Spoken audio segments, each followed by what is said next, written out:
Señoras y señores, de nuevo muy buenos días. En nombre de la Asociación Nacional de Empresarios de Colombia, ANDI, y su Centro Nacional del Agua, reciban la más cordial bienvenida al primer Congreso Nacional del Agua, eje articulador del crecimiento sostenible. Durante el día de hoy contaremos con las intervenciones de expertos en diferentes temas relacionados con la gestión integral del recurso hídrico y su influencia en la productividad, en la conservación y el uso eficiente del agua. Le doy la bienvenida al doctor Bruce McMaster, presidente de la ANDI, y también al doctor Luis Fernando Mejía, director del Departamento Nacional de Planeación. El doctor Luis Gilberto Murillo, ministro de Medio Ambiente y Desarrollo Sostenible, quien estaba programado para acompañarnos en la instalación del evento, nos envía a todos un caluroso saludo y se excusa, pues debido a requerimientos de la Presidencia de la República no podrá acompañarnos. Muy bien, y para continuar, invito al presidente de la ANDI, al doctor Bruce McMaster, para que dé sus palabras de bienvenida.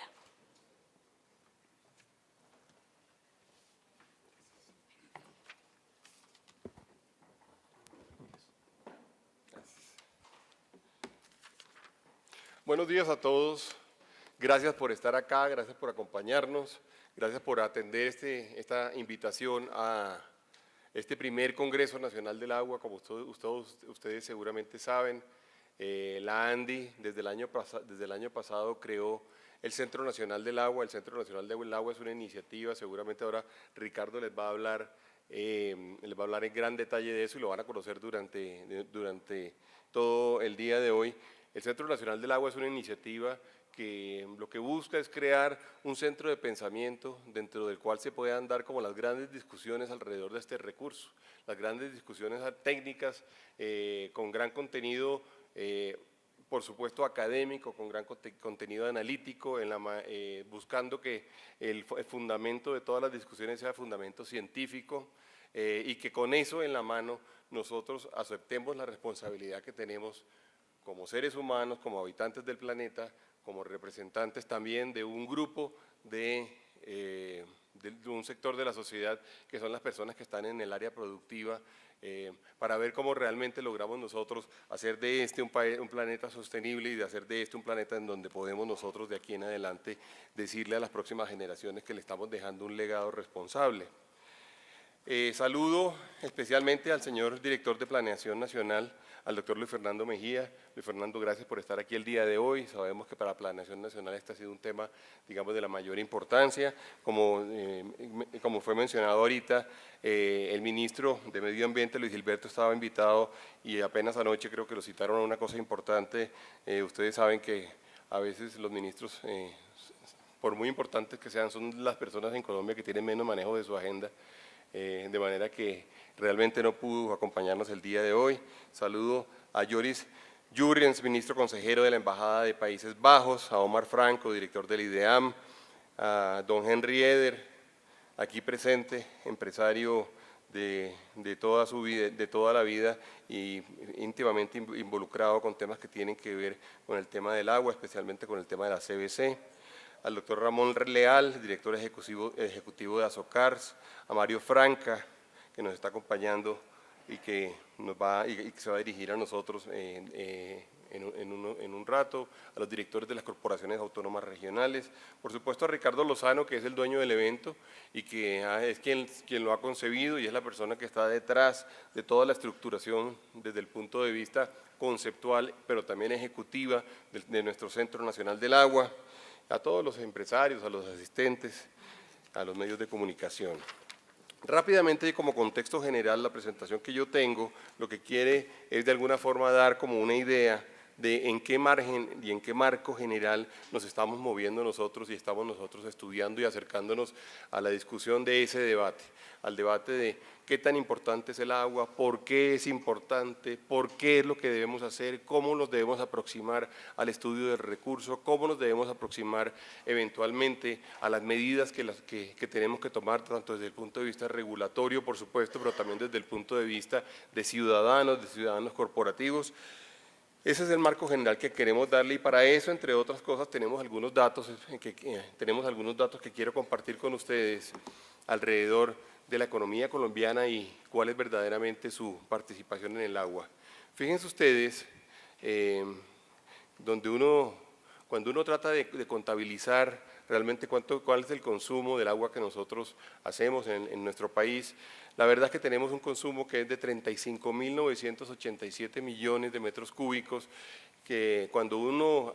se encuentra con estas cifras tan grandes, pues le cuesta mucho trabajo realmente poder dimensionarlas, pero equivalen a cerca de 28 veces el volumen de un embalse como el embalse de Betania. Ese es el consumo que nosotros estamos en este momento requiriendo, y como dice en el título, uno puede decir que la economía colombiana depende de poder contar poder contar con este volumen del recurso en forma permanente, en forma continua, año a año. Ahora, es claro que las diferentes actividades pues tienen, digamos, una participación distinta y un peso distinto en términos del consumo. Y por esto es importante tratar de contabilizarlo, porque entre otras cosas, a veces hay algunos sectores que son más, de alguna forma, puestos en el foco de la discusión del agua, y otros que no tanto, pero resulta que la verdad es que un país como Colombia, el 46.6% del agua se consume en el sector agrícola. Esto no es un dato ni bueno ni malo, es un dato real, este es un hecho simplemente, esta es fuente del IDEAM, este es un hecho simplemente extraído, digamos, de las cifras y de las estadísticas, pero es importante tenerlo en cuenta porque el día que nosotros querramos, por ejemplo, diseñar políticas que sean políticas que vayan orientadas al mejor uso, o si tenemos que ahorrar al ahorro, o si tenemos que mejorar, generar eficiencia a las eficiencias, pues tendremos que entender que el sitio en el cual se va a concentrar la mayoría, o se concentra la mayoría del consumo, y por lo tanto en el cual se pudieran también concentrar la mayoría de las políticas eficaces, de las políticas con verdadero impacto, pues seguramente es el sector que es cerca del 50% o cerca de la mitad del consumo de agua. El 21.5% se consume por parte del sector energético, el sector pecuario el 8.5%, y démonos cuenta entonces que si uno suma el sector agrícola más el pecuario, el agrícola más el pecuario, estamos hablando de un dato que está por encima entonces del 56-57%. El sector doméstico, 8.2%, la industria, 5.6% o 5.9%, perdón, acuícola, el sector acuícola 4.6%, minería 1.8%, hidrocarburos 1.6% y el servicio 1.3%. Démonos cuenta entonces, efectivamente, de cuáles son los pesos. Y yo no quiero que se vaya a malinterpretar ni un segundo, digamos, mis frases, pero en todo caso hay que ser muy justo. En algunos casos, cuando se habla, por ejemplo, de grandes ahorros entonces en agua, o se habla de grandes políticas en términos de ahorro del agua o de uso eficiente de la misma, se hace casi siempre, digamos, un señalamiento muy directo al sector industrial, y si se dan cuenta, pues ahí en realidad estamos hablando solo del 6%. No significa esto que no tengamos que efectivamente tener políticas de eficiencia y políticas de uso razonable y políticas responsables, pero sí significa que cuando las vayamos a tener, vamos a tener un impacto significativamente significativamente menor cuando estamos hablando de sectores en los cuales uno pudiera eventualmente tratar de lograr eficiencias o lograr políticas públicas que lo afectaran. Es muy importante, digamos, y esto lo dice... y esto aparece, digamos, en el documento Macroeconomía y Crecimiento Verde, entender con que realmente cada vez más nos estamos enfrentando al hecho de que tenemos que hacer uso responsable de nuestros recursos. Y es así, fíjense, esta frase es una frase que les dejo ahí para que la lean, pero lo cierto es que tenemos que trabajar en la productividad y en el uso estratégico de recursos como el suelo, el agua y la electricidad. Y en la medida en que nosotros seamos capaces de lograr el uso estratégico de estas fuentes, de estos recursos, vamos a verdaderamente poder construir un ambiente competitivo y un ambiente eficiente. También un ambiente sostenible, por supuesto, pero sin duda ya aparece un gran reto. Está mencionado el tema del suelo, Y lo digo porque para nosotros es de la mayor importancia y cada vez más en el desarrollo que podamos nosotros dar del agro colombiano, donde creemos que se debe producir un desarrollo importantísimo, donde probablemente estemos a puertas, ojalá así sea, a puertas de lograr un desarrollo mayor y muy acelerado, que tengamos en cuenta el uso del suelo y que tengamos en cuenta políticas correctas para el uso del suelo, prácticas correctas, las mejores prácticas. Colombia, si alguna ventaja tiene el hecho de que hay una gran cantidad de suelos que no han sido utilizados nunca en forma extensiva, es el hecho de que esos suelos en realidad se encuentren en un estado bastante natural. Esto en realidad nos da la oportunidad de que podamos utilizarlos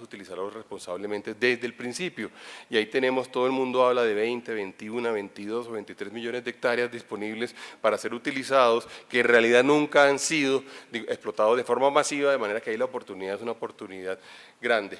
Pero no hay la menor duda de que si queremos un crecimiento sostenible, en el largo plazo tenemos que hacer un uso sostenible del agua y esa es la razón, entre otras cosas, por las cuales invitamos a este Congreso y por la cual hemos creado el Centro Nacional del Agua.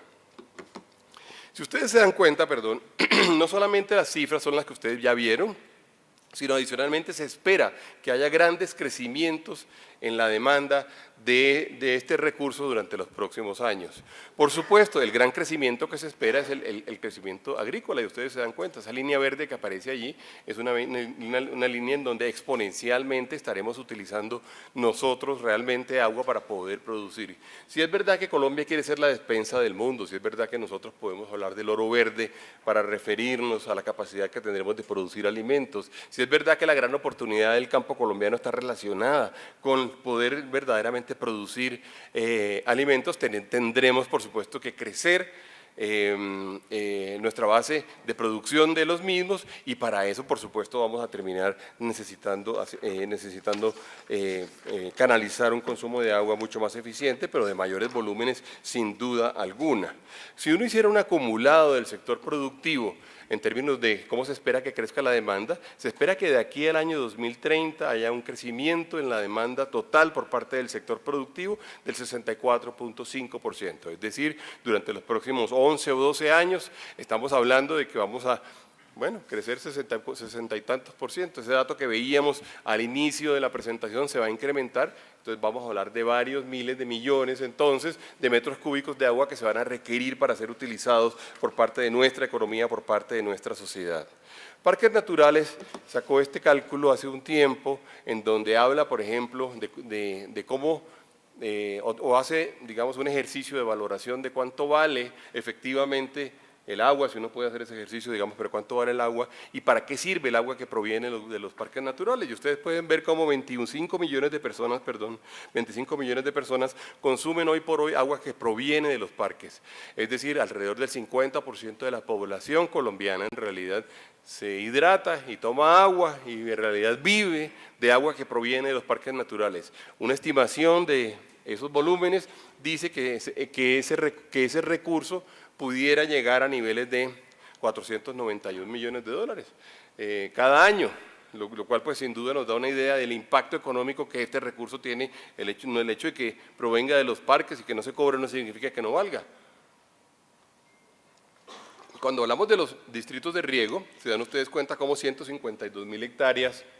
se benefician del agua que proviene de los parques. Esto ha sido valorado en cerca de 884 millones de dólares. Este es un dato que también debería tender a crecer. Si nosotros queremos que verdaderamente Colombia va a tener un desarrollo moderno de su agro, pues seguramente se tendrá que basar también en la construcción de algunos distritos de riego y en el uso mediante distritos de riego de este recurso y la distribución del mismo. Y luego, por supuesto, está el aporte que hacen las aguas a las hidroeléctricas y cómo efectivamente logran generar el movimiento de todas esas turbinas que nos permiten eventualmente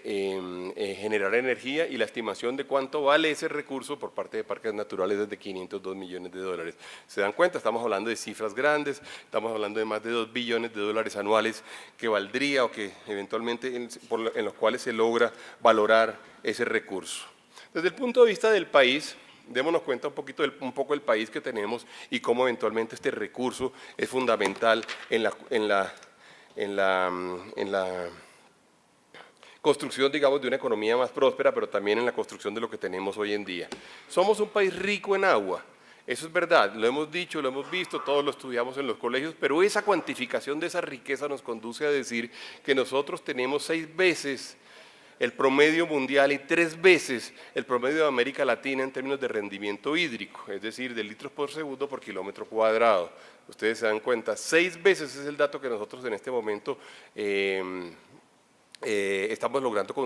contabilizar. Adicionalmente hay reservas de aguas subterráneas que triplican esa oferta y que se distribuyen en el 74% del territorio nacional. Toda Colombia tiene agua por arriba, toda Colombia tiene agua por debajo. El agua que tenemos por arriba solamente es 6 veces el promedio del planeta y es 3 veces el promedio de América Latina. No significa que por esto debemos ser irresponsables, todo lo contrario. Si es un recurso tan valioso, si es un recurso tan escaso a nivel del planeta y nosotros tenemos abundancia del mismo, caramba, utilicémoslo bien, y eso es parte del tipo de propuestas que nosotros queremos estar permanentemente dando y produciendo desde el Centro Nacional del Agua. Fíjense ustedes la distribución de las regiones hídricas subterráneas, que son 16 o han sido digamos, catalogadas o repartidas por parte del IDEAM en 16, aparecen allí, pero hablan de 5.848 kilómetros cúbicos distribuidos en 16 provincias hidrológicas o hidrogeográficas o hidrogeológicas, perdón. En realidad lo que tenemos es agua en prácticamente todo el territorio, decía el slide anterior nos decía, tenemos una participación muy alta, digamos, de este recurso, una presencia muy alta más bien de este recurso en una muy buena parte del territorio nacional. Pero la verdad es que también tenemos un país altamente, y voy a utilizar varias palabras, pero altamente vulnerable sin duda sí, altamente cambiante también, altamente volátil también, en términos, por ejemplo, de la presencia de agua. Si uno quisiera hacer un mapa, por ejemplo, en términos de cómo está el agua sobre el territorio nacional, seguramente tendría que hacer 1, 2 o 3 mapas distintos. Y uno tendría que decir que hay un mapa de Colombia cuando tenemos exceso de agua, es decir, cuando tenemos grandes lluvias, como el que ven ustedes allí a su mano izquierda. Resulta que hay un momento en el cual fenómenos, bueno, cuando se presenta el fenómeno de la niña, por ejemplo, cuando se presenta el fenómeno del niño, cuando estamos hablando de periodos de sequía, tenemos un mapa como el que aparece allí, y es la misma Colombia. Y entonces uno se pregunta, si tenemos tanta agua y es tan variable y es tan volátil, ¿será que podemos hacer cosas para tratar de verdaderamente producir un promedio un poco más estable que le permita a todo el mundo, a las poblaciones, tener agua para cuando se presentan situaciones como la del mapa del medio? O también tenemos, digamos, un efecto inmenso de contaminación que se evidencia al momento, por supuesto, en el cual hay déficit de agua, relacionado con contaminación del agua y del territorio, digamos, relacionado con el tema de agua, que es el mapa que aparece allí, y ustedes ven que hay una buena cantidad de zonas rojas o de zonas, digamos, con colores naranja, en donde tenemos niveles de contaminación mayores. La verdad es que tenemos un país rico en agua, pero un país altamente cambiante, altamente volátil, altamente variable, dependiendo de la época que estemos viviendo, de los ciclos que estemos viviendo nosotros. En este orden de ideas, nos aparece un reto importantísimo, que es el de reconocer entonces la variabilidad estacional de los ríos y para buscar aprovechar las oportunidades y reducir los riesgos,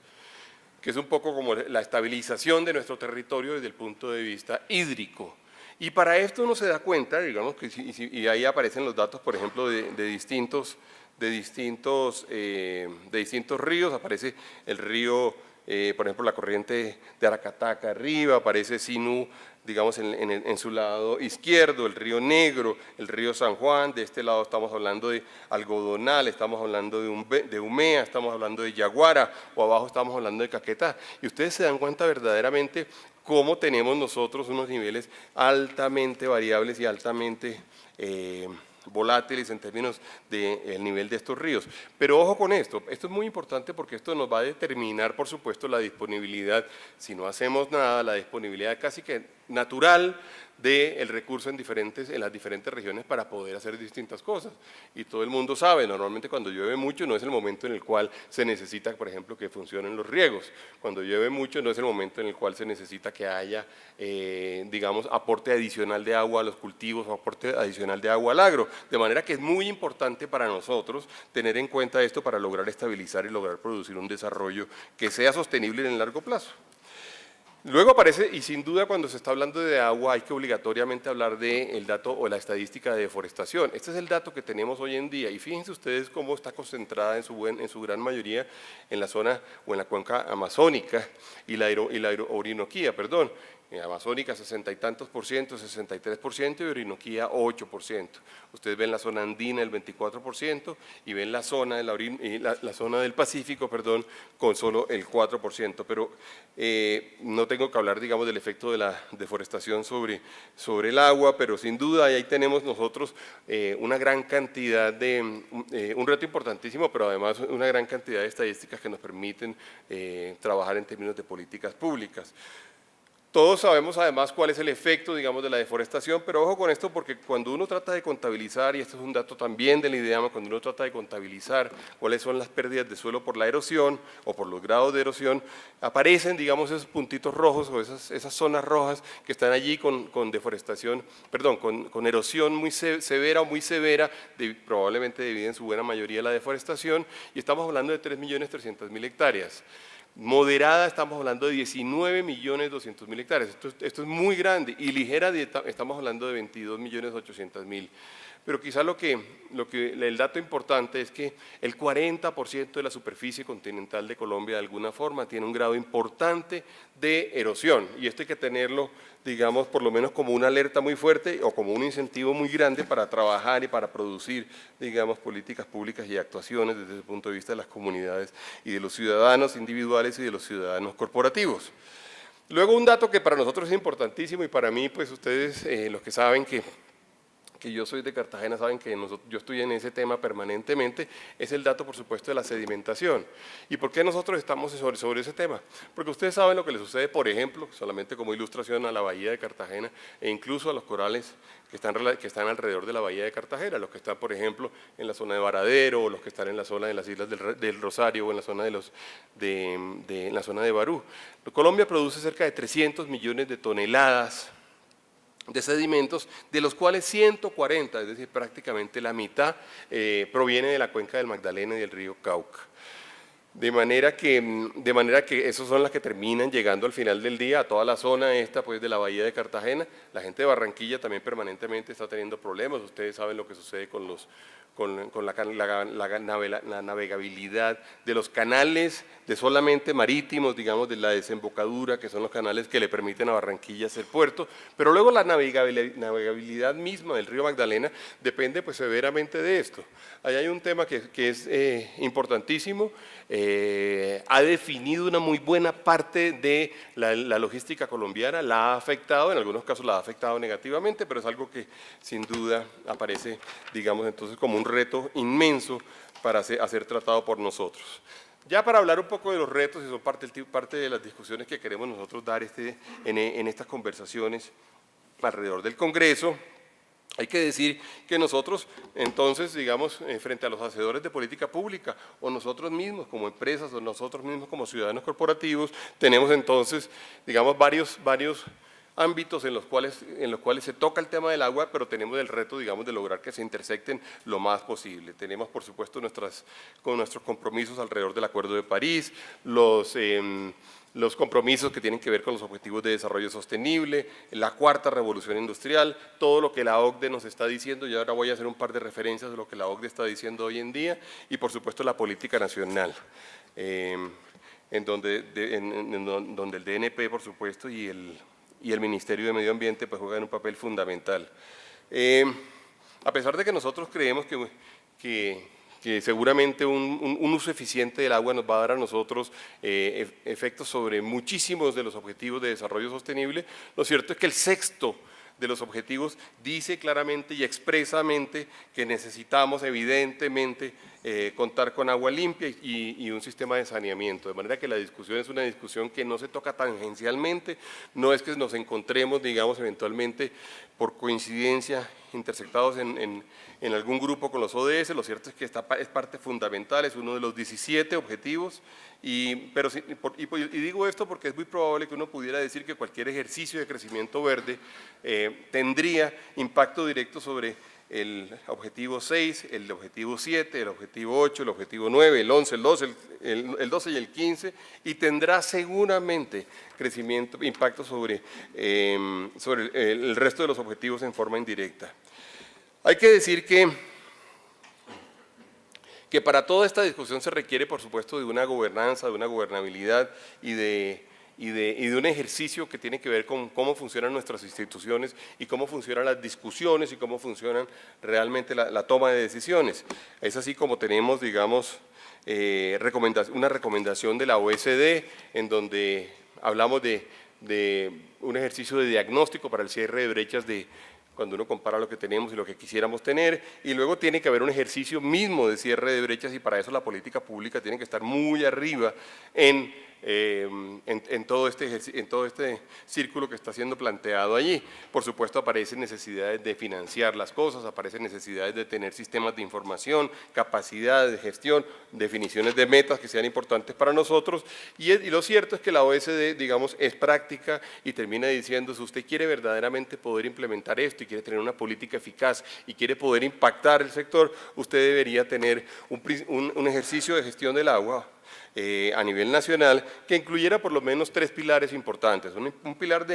por supuesto, de ser efectivos, en el sentido de que se logre que la política pública tenga coherencia, que se trabaje con la lógica del sistema de cuencas, que haya unas asignaciones claras, por ejemplo, de responsabilidades. Se tiene que ser eficiente en términos de que el marco regulatorio le permita a la gente operar, que los datos funcionen, que haya innovación que está destinada a ser eficiente, que haya financiación para los ejercicios, y hay que hacer un ejercicio muy fuerte de confianza y de compromiso. Y lo cierto es que el compromiso en general de la ciudadanía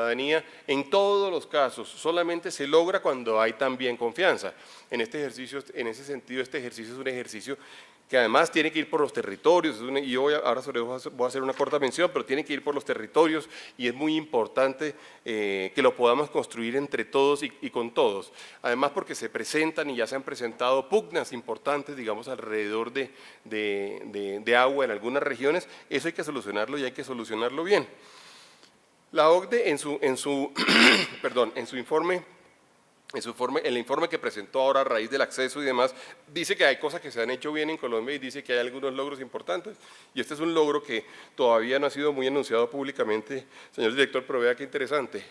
Dice que la gestión del mercurio, por ejemplo, se ha reducido de 75 a 33 toneladas anuales y que el país, por lo tanto, está ahorrando cerca de $500 millones en salud debido al uso de mercurio. Y habla también de que se evita la liberación de cerca de 298.000 kilogramos de mercurio al suelo y al aire. Y esto es un ejercicio interesante porque es un ejercicio que tomó seguramente un año base y le dio seguimiento, y dice Colombia en esto ha tenido logros importantes. Luego, también nos dice la OCDE y recomienda que se fortalezca el financiamiento de las áreas protegidas, contemplando destinar, y esto es una propuesta que se hace directamente, destinar el 30% del impuesto al carbono para áreas protegidas y otras prioridades ambientales. Hay que decir que nosotros, cuando se presentó el impuesto al carbono, fuimos muy fuertes en esa reforma tributaria para que efectivamente el mismo se destinara y se destine, digamos, verdaderamente a la protección, al desarrollo y a la sostenibilidad. Es muy importante que esto suceda. Esas relaciones de causa-efecto se pueden dar, son valiosas, y la gente efectivamente le toma mucho más aprecio a este tipo de impuestos, que son impuestos, como ustedes saben, que en principio no deberían ser para recaudar recursos, no deberían ser para financiar al Estado, sino deberían ser para eventualmente generar ciertos comportamientos de las compañías, de la sociedad, de manera que haría mucho sentido que uno lograra destinarle este recurso a las áreas protegidas y a otras prioridades ambientales, al menos. Yo la verdad creo que se lo deberíamos dedicar todo, porque no comulgo, digamos, con la idea de que este tipo de impuestos se vayan a simplemente engrosar las arcas del Estado, porque además le genera a los administradores públicos unos incentivos que no son los incentivos correctos desde el punto de vista del uso de esos recursos. La ANDI ha venido desarrollando, y esto para nosotros ha sido… perdón, creo que me salté uno. Aquí está, ¿verdad? La ANDI ha venido apoyando todo el ejercicio que ha venido liderando el grupo que lidera Hernando José Gómez, y de hecho mañana, creo que es cierto, Carlos, mañana se entrega un informe final. Mañana son las recomendaciones, correcto, pero la ANDI ha venido siendo activo en este ejercicio, un ejercicio que hace el Departamento Nacional de Planeación, lo lidera Hernando José, digamos, como consultor principal del frente, en donde nosotros no tenemos la menor duda de que hay una oportunidad importantísima. Creemos que Colombia efectivamente tiene que hacer esfuerzos importantes en poder impulsar este principio o esta idea del crecimiento verde, y lo tenemos que hacer, digamos, cumpliendo con estos tres principios generales: el crecimiento bajo en carbono, la restauración y mantenimiento del capital natural, por supuesto, y el ejercicio de economía circular. La semana pasada o antepasada, no me acuerdo, tuvimos en este mismo escenario nuestro foro de sostenibilidad ambiental, donde Carlos Herrera nos hablaba, digamos, ampliamente de cuál era el ejercicio que se estaba realizando en Colombia y que lo estaba liderando la ANDI por lo menos en 8 o 9 frentes alrededor de economía circular, y cómo eventualmente hay oportunidades únicas. No se trata solamente de disponer bien de las cosas, sino que las cosas, la mayoría de las cosas tienen un valor importante y hay que buscar la forma de crearle ese valor y de incentivarlo. Luego también el sector productivo es un actor central en el acompañamiento de los objetivos en biodiversidad, y aquí hemos venido trabajando también activamente, pero lo cierto es que tenemos objetivos de 3.5 millones de hectáreas nuevas para cumplir las metas de conservación terrestre, de 23 millones de hectáreas para ser restauradas y de garantizar conectividad entre ecosistemas y entre sistemas de biodiversidad. Hemos venido haciendo unos trabajos importantes, pero sin duda nosotros tenemos allí, digamos, una presión que tenemos que mejorar o que aliviar, de forma que logremos la integración de estos objetivos en forma directa. Todo esto no se podrá hacer si no contamos además con reglas claras y reglas firmes y estables alrededor del crecimiento verde. Hablábamos también, digamos, en ese foro de la semana pasada, y hoy pues hay que reiterarlo, sobre la necesidad de contar con una ley de consultas previas. Es muy importante para el ordenamiento del territorio, para que la gente sepa en dónde está parado, para que la gente sepa a qué atenerse, para que podamos incentivar el crecimiento verde verdaderamente con nuevos proyectos, con nuevas iniciativas, pero también a las autoridades locales. Lo cierto es que necesitamos también una regla para las consultas populares, y aquí la pregunta al final que tenemos que resolver es ¿para qué sirven y cuándo aplican las consultas populares? Es decir, ¿en qué momento realmente uno debe, digamos, acudir y puede acudir a las consultas populares? ¿Cuál es el tipo de preguntas que se le pueden hacer? ¿Cuáles son las consecuencias de las consultas populares? Porque ustedes vieron, hay algunas consultas populares que terminaron diciendo una cosa y la consecuencia al final no es tan clara. Y luego, por supuesto, la regla de uso del suelo debe armonizarse en términos de los instrumentos de planeación del territorio, de planeación y de planeación económica en general, y para eso necesitamos, digamos, adelantar. Si ustedes nos preguntan a nosotros desde el punto de vista del territorio, desde el punto de vista de lo que existe hoy en día y lo que falta para que verdaderamente uno lograra crear ese boom que queremos crear alrededor del crecimiento verde, o del boom que queremos crear como colombianos todos alrededor del crecimiento agroindustrial, o inclusive de agricultura tradicional, es importante que se produzca claridad sobre estos tres temas en forma muy perentoria. Ha habido permanentemente la pregunta o la crítica, inclusive a veces nosotros sin duda lo consideramos infundado, digamos, la crítica de que el sistema de agua, el sistema de gestión del recurso hídrico, digamos, en Colombia no existe, y que Colombia no tiene como una institucionalidad, no tiene una forma de actuar, no tiene, pero eso no es cierto, digamos. La verdad es que Colombia sí tiene un sistema, y es un sistema que está compuesto además por autoridades ambientales. Ahora tenemos los POMCAS, en donde el reto importante es que los POMCAS efectivamente funcionen, y que funcionen bien y que atiendan a las realidades del territorio, donde no se produzcan, digamos, esas luchas ideologizadas tan fuertes que a veces vemos y que permiten decir, por ejemplo, tenemos una una discusión muy grande en la sabana de Bogotá alrededor de si podemos o no podemos tener compañías de ladrillos o compañías de cerámica o compañías que hagan algún tipo de minería en la sabana, y es evidente que lo tenemos que tener, si no Bogotá misma no va a poder desarrollarse, no vamos a poder desarrollar nuestra infraestructura, no vamos a poder hacer todo lo que queremos hacer, se nos volvería absolutamente inviable pagar, por ejemplo, todo el desarrollo urbanístico o el desarrollo de infraestructura de la región si tuviéramos que traer esos materiales, por ejemplo, de otras regiones. Esa discusión en particular es una discusión que tenemos que volverla mucho más racional, mucho más balanceada. No se trata de no hacer nada, no se trata de hacer cualquier cosa, no se trata de hacerlo a la fuerza, no se trata de simplemente prohibirlo. La realidad es que la sociedad tiene que conversar y tiene que conversar con amplitud y con realismo sobre todo. Fíjense ustedes, cuando uno habla de reglas claras, lo cierto es que este sector, como la mayoría de los sectores en Colombia, ha venido sufriendo, sin duda, digamos, un tema de estabilidad jurídica muy fuerte. Y fíjense ustedes, cuando uno habla del periodo que transcurre desde la creación del Ministerio de Medio Ambiente en el año 1993, la licencia ambiental la sola licencia ambiental ha tenido los siguientes cambios. 11 leyes distintas la han modificado, 23 decretos la han modificado, 24 resoluciones la han modificado. Es decir, ha habido 58 normas sobre licencias ambientales en este periodo. Es decir, cada 1 año y 5 meses se produce un cambio alrededor de las normas ambientales y de las licencias ambientales. Esto les da una idea a ustedes de frente a qué estamos. Tenemos que aprender. De verdad, como país tenemos que aprender a aceptar, digamos, que las reglas son las reglas. Las reglas no son un sistema absolutamente volátil alrededor del cual pues nadie puede predecir nada. De manera que sin duda, digamos, ahí tenemos que hacer un esfuerzo importante. Luego, para finalizar, quiero resaltar algunos indicadores, digamos, de la ANDI y algunos hechos que la ANDI ha venido desarrollando durante los últimos años realmente. Algunos de ellos son más nuevos que otros, pero lo cierto es que cuando uno mira la discusión de sostenibilidad, a uno no se le puede olvidar, y véanlo ustedes aquí, que Colombia hoy por hoy, por ejemplo, es el segundo país del mundo que tiene el mayor número de empresas listadas en el Dow Jones de sostenibilidad. ¿Esto qué tiene? ¿Esto es bueno? ¿Esto es malo? Esto es definitivamente bueno. Esto es la decisión, digamos, del empresariado colombiano de dejarse medir, es la decisión del empresariado colombiano de cumplir con estándares. Fíjense ustedes, aparece Estados Unidos con 87 compañías listadas, Canadá con 12, Colombia también con 12. Luego el tercer país termina siendo Brasil con 11 compañías listadas. Está luego Chile con 9, Suecia con 9, con 10, 9, India con 9, China con 2, Noruega con 1.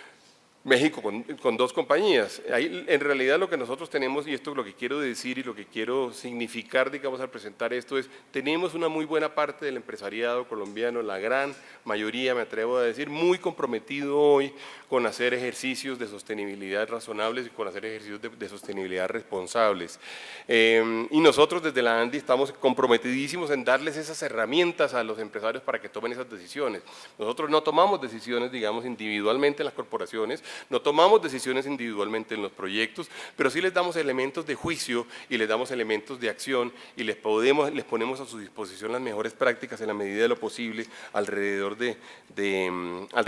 cómo crecer y crecer en forma sostenible. Luego hay que decir que este libro, que fue el segundo libro que lo sacamos el año pasado, que se llama Estrategia para una nueva industrialización 2, es un ejercicio en donde nosotros colocamos como parte fundamental y eje fundamental del crecimiento, el crecimiento verde como impulsor de una nueva industrialización. Para nosotros, sin duda, digamos, este es un tema vital y columna vertebral, por así decirlo, del desarrollo que se pueda producir en Colombia. También decimos, cuando tenemos nuestra apuesta 2020, que dice y termina diciendo que Colombia debe buscar ser la más competitiva de América Latina. Ese es un objetivo que nosotros tenemos que ponernos verdaderamente como país. Tenemos indicadores muy malos desde el punto de vista de competitividad, tenemos indicadores muy regulares desde el punto de vista de productividad, por ejemplo, de la mano de obra, pero todo esto lo tenemos que hacer y aprovechemos hacerlo, digamos, dentro del marco general, digamos, de crecimiento sostenible. Y es parte de lo que terminamos diciendo en nuestra mega como objetivo primordial. El otro tema, y este es el que les quería decir, en la ANDI estamos transformando de alguna forma nuestra forma de vernos frente al país. Un poco para que no solamente nos veamos, digamos, como esa entidad que tiene la posibilidad de hablar eventualmente con el director de Planeación Nacional, que habla con los ministros, que habla en un foro, que genera un congreso, sino en realidad queremos volvernos grandes integradores en el territorio, entendiendo que en el territorio hay una gran cantidad de actores que por alguna razón histórica, que pues ya tendremos también un tiempo importante para discutirlo, pudiera haber un foro solamente para explicar eso, que por alguna razón histórica se hablan poco entre ellos y se terminan encontrando solamente en los escenarios muy contenciosos, muy de discusión y muy de pelea. La idea nuestra realmente es la de poder verdaderamente establecer, digamos, conversaciones razonables, conversaciones responsables con los actores del territorio, poder sentarnos nosotros, por supuesto, si es con las ONGs, si es con los campesinos, con las autoridades locales, con los políticos de la región, sentarnos con los medios de comunicación, sentar a los empresarios con ellos y de alguna forma plantear estas decisiones territoriales que terminan siendo decisiones de todos en medio de un marco en donde se tenga en cuenta la conversación y el diálogo entre todos. Y de alguna forma digo que nos estamos transformando a ello, quizá no es un ejercicio que está en este momento en construcción, pero estamos en este momento, por ejemplo, haciendo un mapeo muy profundo alrededor de todo lo que sucede en cada uno de los territorios en los cuales estamos nosotros presentes. Como ustedes seguramente saben, la ANDI tiene presencia, digamos, directa en 12 territorios hoy por hoy, pero allí queremos, y algunos de ellos son territorios inmensos, por ejemplo, Llanos Orientales y la Orinoquía, en donde tenemos, y aquí está el director el gerente de Llanos Orientales y Orinoquía, también está presente, pero el territorio pues es gigantesco. Pero a pesar de esto, pues tenemos que dar la discusión con toda la gente y creemos que ahí generamos un valor importante nosotros desde el punto de vista de integración y de coordinación. Luego está pues la creación del Centro Nacional del Agua, que como dice allí, es una apuesta que busca incrementar la capacidad del sector para lograr una competitividad basada en la gestión integral del recurso hídrico, aprovechando las oportunidades que brinda el conocimiento, información asertiva, reduciendo riesgos hídrico-climáticos por condiciones externas del clima y lograr crecer en forma sostenible. Eso es lo que busca hacer el Centro Nacional del Agua. El director es Ricardo Lozano, pocas personas conocen este tema como él en nuestro país, probablemente pocas personas conocen este tema en el continente como lo conoce él. De manera que estamos pues, muy orgullosos de que podamos contar con él al frente de esta iniciativa y hemos hecho varias cosas, por supuesto estamos visibilizando experiencias exitosas, estamos haciendo intercambio de mejores prácticas, estamos haciendo apoyos importantes alrededor de las acciones de huella hídrica, estamos trabajando y ahora lo van a ver con un sistema de información empresarial que nosotros denominamos Siempre Agua, en donde ustedes van a poder hacer una gran cantidad de cosas. Tenemos este congreso nada más ni nada menos. Y si ustedes se dan cuenta, por ejemplo, hemos venido haciendo consultorías alrededor, por ejemplo, de la ruta de adaptación al cambio climático para cuencas particulares, para empresas particulares que se encuentran en un sitio. Es un ejercicio además muy profundo, un ejercicio que a veces requiere de grandes recursos en el sentido de que las compañías quieren eventualmente, digamos, y deben además entender cuál es su efecto. Por ejemplo,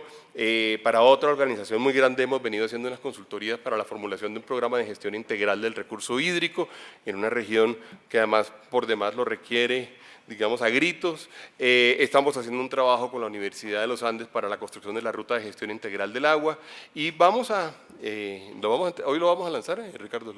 y vamos a lanzar hoy, ustedes lo van a poder tener y van a tener la oportunidad de utilizarlo, vamos a lanzar un aplicativo especial que nosotros hemos denominado Siempre Agua, es decir, una app, que lo van a poder ustedes bajar, en donde vamos a poder ver una gran cantidad de cosas útiles para todos nosotros. Es un poco el reconocimiento de cuarta revolución industrial, de la transformación digital, el reconocimiento como de ese mundo, del hecho de que todos al final del día estamos en una cuenca. Todos estamos en una cuenca. Ustedes en su casa están en una cuenca, en su oficina están en una cuenca, en su trabajo, en su estudio, las fábricas están en una cuenca y ese es el reconocimiento de que al final todos estando en una cuenca, pues debemos estar interesados de lo que sucede en la cuenca. Y para eso entonces hemos hecho un ejercicio, además con el IDEAM también y con información del IDEAM, con información, digamos, propia nuestra también, en donde la búsqueda es la búsqueda de contar cada vez con mayor información. Nos sentimos muy orgullosos de poder ahora, más tarde, digamos, compartir con ustedes este aplicativo. Van ustedes a tener la oportunidad de probarlo. muy pronto. Y si uno finalmente hablara de la ruta de lo que queremos hacer, el día de mañana, hoy estamos sentados aquí, el día de mañana nos sentaremos con el Ministerio de Medio Ambiente y tenemos la idea de iniciar la construcción de una hoja de ruta conjunta entre el Ministerio, la ANDI y sus afiliados, para que podamos montar, digamos, durante este año o arrancando este año con pilotos de implementación en términos de normatividad hídrica con las empresas. Yo les deseo, digamos, el mejor congreso posible. Ustedes van a ver allí, y ahí tenemos, digamos, no es la agenda exactamente, pero son los temas que serán tratados dentro de la agenda. Con eso estamos hablando, digamos, de los temas que nosotros en este momento consideramos pueden ser los más importantes en términos de la discusión de este recurso de aquí en adelante. Muchas gracias a todos ustedes, bienvenidos, esperamos que tengan el mejor foro posible, el mejor congreso posible, que tengan la oportunidad de intercambiar y que tengan la oportunidad más de enriquecernos a nosotros en la ANDI en el esfuerzo que estamos haciendo por el trabajo alrededor del agua. Gracias a todos.